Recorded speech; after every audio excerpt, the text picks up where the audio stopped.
The Axiflow pump is a twin screw positive displacement pump.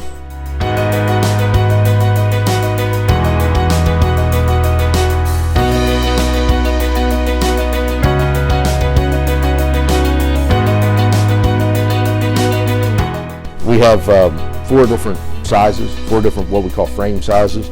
So we have the 50, the 70, the 90, and the 125. The numbers that are designated basically are the distances between the shafts.